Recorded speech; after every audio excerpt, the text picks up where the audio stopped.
Good morning, everybody. Have a nice morning today. Have a very nice time with my English class at the beginning of the day.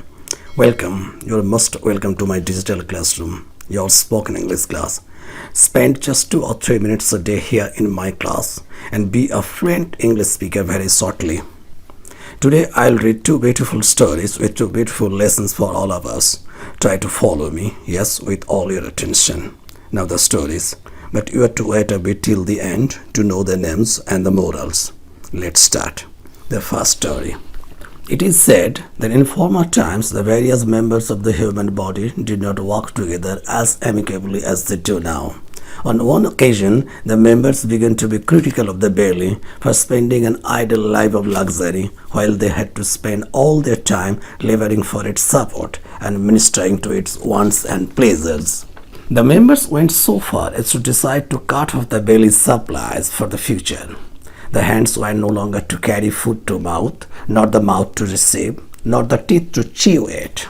But lo and behold, it was only a short time after they had agreed upon this course of starving the belly into subjection, when they all began, one by one, to fail and flop, and the whole body to waste away. In the end, the members became convinced that the belly also, cumbersome and useless as it seemed, had an important function of its own, and they could no more exist without it than it could do without them.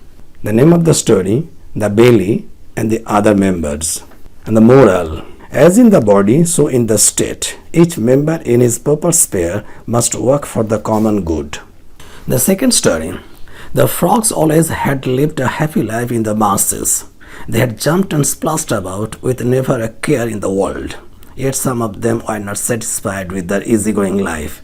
They thought they should have a king to rule over them and to watch over their morals. So they decided to send a petition to Jupiter asking him to appoint a king. Jupiter was amused by the frog's plea. Good-naturedly, he threw down a log into the lake, which landed with such a splash that it sent all the frogs scampering for safety. But after a while, when one venturesome frog saw that the log lay still, he encouraged his friends to approach the fallen monster. In no time, all the frogs, growing bolder and bolder, swarmed over the log Jupiter had sent and treated it with the greatest contempt. Dissatisfied with so tame a ruler, they petitioned Jupiter again a second time, saying, "We want a real king, a king who will really rule over us." Jupiter by this time had lost some of his good nature and was tired of the frogs complaining. So he sent them a stork, who proceeded to gobble up the frogs right and left. After a few days, the survivors sent Mercury with a private message to Jupiter, beseeching him to take pity on them once more. "Tell them," said Jupiter coldly, "that this is their own doing. They wanted a king. Now they will have to make the best of what they asked for." The name of the story, The Frogs Desiring a King. The moral: let well enough alone.